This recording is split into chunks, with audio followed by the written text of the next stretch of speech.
Yes, Governor DeWine will be convening the first meeting of the new Ohio Redistricting Commission in 2 weeks. The commission will draw new state legislative maps after the Supreme Court struck down maps that it considered to be unconstitutional.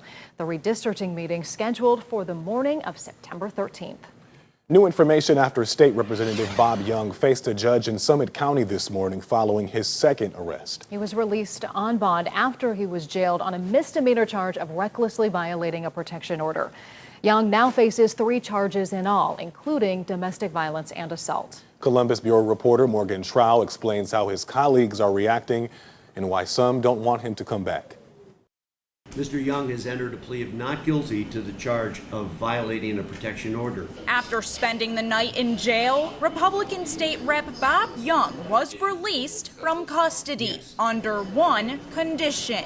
A GPS monitoring device, which you are required to wear 24 hours a day, 7 days a week. He's now been charged with 3 misdemeanors: domestic violence against his wife, assault against his brother, and violating his wife's restraining order. The first 2 charges stemmed from a July incident, but after police say he called his wife numerous times Saturday, he was picked up by deputies. And the lawmakers' colleagues on each side of the aisle are done dealing with it. How can we have people in position to make laws when they don't follow the laws? Republican State Rep Ron Ferguson says the best thing for Young's North Canton district is for him to resign, something that Speaker Jason Stephens has also asked for. So far, Young has refused, but Democrats have another idea. When I found out that he still has some leadership, specifically over pensions in Ohio, I knew that, he needed to be removed from that. State Rep Tavia Golansky has asked for Young to be removed from his position as the chair of the Pensions Committee, a role that gives him a $9,000 pay bump. Jason literally at any given moment can take away your chairmanship, as he did to me, but he's choosing not to. Ferguson and Stephens are political rivals, and he says the speaker's friendship with Young is why the lawmaker is getting a pass. Stephens has refused to answer any questions about Young's role on the committee. Ferguson adds that the Democrats shouldn't be calling for the removal of his position, but the total resignation or expulsion. Golansky says Stephens already did this. I will follow the lead of my Republican colleagues